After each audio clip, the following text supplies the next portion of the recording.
Hello, this is Virtualis the Chess Noob, learning and having fun with chess. Today, I played an absolutely fantastic fun game of the Vienna game. In this game, my opponent played the Max Lang defense, which is to respond to the Vienna on move 2 symmetrically with knight c6. Being a bit cheeky, I attempted to Scholar's Mate, which of course doesn't work at the intermediate level.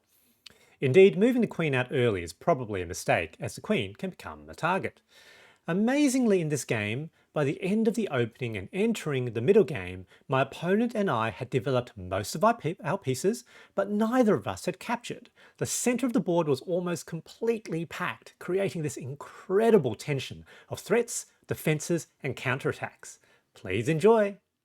Let's start with the review. So as you can see here, it's a wild, chaotic game, which is where the fun is. So neither of us played super accurately. So 60% for me, 50% for my opponent.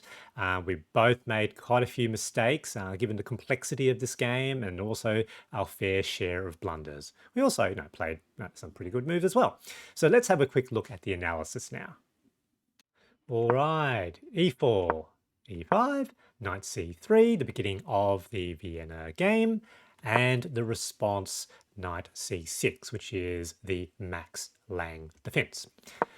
Bishop c4 is a very standard sort of theoretical move. Interesting move by the opponent, h6. And because I didn't play the knight move, I thought, do I dare it? Do I try to go for a Scholar's Mate? Look, why not? Of course, Scholar's Mates just don't work once you're sort of in the sort of 1300s, basically. So that made a lot of sense for the opponent. I now sort of develop my other knight, so knight ge2, opponent plays d6. I decide to push my knight forward to d5, so always now sort of potentially looking at that square, and also sort of defended two ways. The opponent now plays bishop e7. Opponent plays, so I now play the knight ec3. And they play knight d4, attacking the queen, and also attacking the pawn on c2. So very good square, very good move. Now here I've got a number of options. I could sort of capture with check and then move back, or I could just move straight back right away to defend that pawn and move the queen out of the way. However, I decided to play a little bit cheeky. I decided to play queen d3 out of the attack from the knight and also protecting the c2 pawn. Now that was a straight up mistake. As you can see, Stockfish hit. Stockfish didn't like it. Minus 2.3. They short castles, which was apparently a mistake. I short castles, which was apparently a mistake. I have to say it's a bit obscure to me. So Stockfish reckons just to sort out the tension now. They play bishop e6. I now push the pawn to f4, and my logic here was that was probably not good for them. And if they don't do something, that looks like it's good for me. They play c6, counterattacking my knight. So at this point of sort of move 10, neither of us had traded any pieces. Look at that tension. So in the center of the board, almost, all the squares, this center 16 squares are almost completely full. Everything's sort of attacking and defending each other. Yeah, really, really good. And my opponent and I actually sent some messages to others, and my opponents wrote nice a couple of times, and I wrote, yeah, it's a pretty good position. So I decided to pop the bubble. So knight captures knight, captures back with bishop. Now push pawn f5 with an attack. Opponent now pushes their pawn d5, counter-attacking. And here I make a mistake. I have to say it's fairly obscure to me. I thought capturing that bishop couldn't anything be good. Apparently it's -4, -4.3. And I think the reason for this is actually a little bit obscure. I think the opponent has to capture, I capture back, and then their knight captures with sort of then attack on the rook. So the rook has to move out of the way, and then I think their queen can come down with check, and basically inviting a queen trade. And if you trade queens, they can capture back with the knight. And at the end of it, I think they're positionally quite a bit better. I end up with double pawns. My pawns are split. I think we're materially equal, but positionally they're quite a bit better. But that's pretty obscure. That's pretty obscure. So they capture, which sort of makes sense. Here, I thought I could just capture straight back with queen, but surely I could just capture an extra pawn. And here I thought that was potentially good for me, pinning the rook to the king. Apparently this was even worse, minus 5.4 now.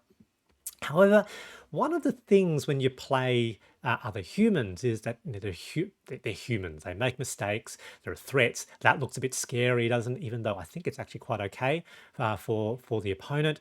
And they didn't like the look of that pin, so they moved the king out of the pin to h8. But no one's now defending that rook, so that was a straight up blunder. +7 capture with queen. And so at the end of that sort of explosion in the early part of the middle game, I come up quite ahead. Opponent plays a good move though. Queen b6. Facing my king. That is a potential discovered check. They could win that, win a rook back. I sort of looked at this position for quite a while to sort of see whether or not there was a move other than h1. They eventually decided h1 was the best move. How long did I think? Yeah, almost 3 minutes. And I was very gratified on analysis that h1 was the best move. I just wondered whether there was some sort of tactical move I could do instead.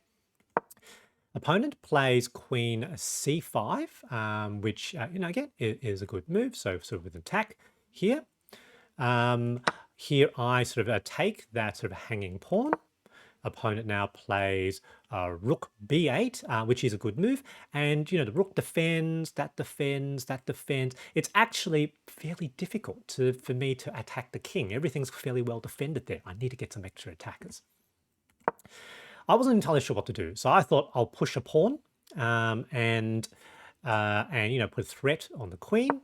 Queen moves out of the way. Here I make a mistake by playing d3. I was thinking that I needed to do something about that. I thought I was threatening the queen again, and straight up missed that fact that my knight is now hanging. And I went, oh, that wasn't very clever. And here move the bishop to e3, so allowing the rooks to see each other, and also with obviously with an attack on the knight. Knight now captures that pawn, and I sort of convinced myself that with that fork, that bishop was just lost. Of course, it's not lost because I could have used the rook to pin that knight to the queen. However, I thought that might have been okay anyway, just to clear one of the defenders, clearing that pawn. So getting rid of that pawn complex, I thought was probably pretty good for me. And Stockfish agrees. So even though that was a straight up mistake, them capturing the bishop back was also a blunder. So that's really interesting, isn't it? Here I move rook ac1. So I thought that was okay. I thought that pinned it, so apparently not. So queen captures, and again, another blunder. It's so obscure. So that was a bad move. Apparently that's a bad move. It's just not clear, is it? And allows me to capture that pawn. And that might have been the reason why, because now I've got 2 attackers on that bishop. So that bishop's looking pretty dodgy. They capture that pawn, which is fine. So attack, so I do need to move the queen out of the way, but I want to keep up the attack, so move the queen to that square. So interestingly enough, again, apparently that wasn't the best move. King now sort of moves out of the way. I now play queen g4 with check. The advantage now firmly in my advantage again. I play queen g6, thinking that I've got to attack 2 ways now.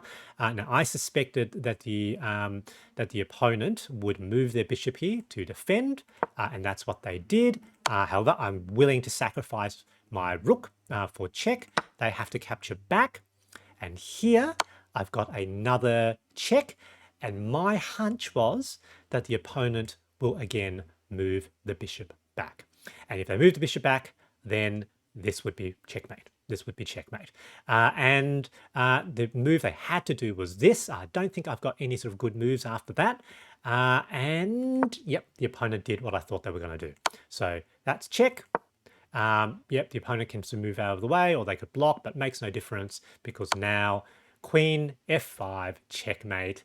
Good game. What a lovely, fun and dynamic game this was. That was just so good. Great game by the opponent, GG. Once the center exploded, we were each left with only half our pieces. One of the consequences of there being so many threats is that it is very easy to miscount and blunder. I blundered first, though perhaps the best line from my opponent to capitalize the advantage was rather obscure. My opponent blundered second, and this gave me a huge advantage in the middle game. It still wasn't easy though, as we then entered a rather complicated endgame. Once again, it was a matter of not who blunders first, or even the most, but who blunders last. Luckily, that wasn't me, and I managed to get a nice win by checkmate. I hope you found this video interesting, and thanks for watching.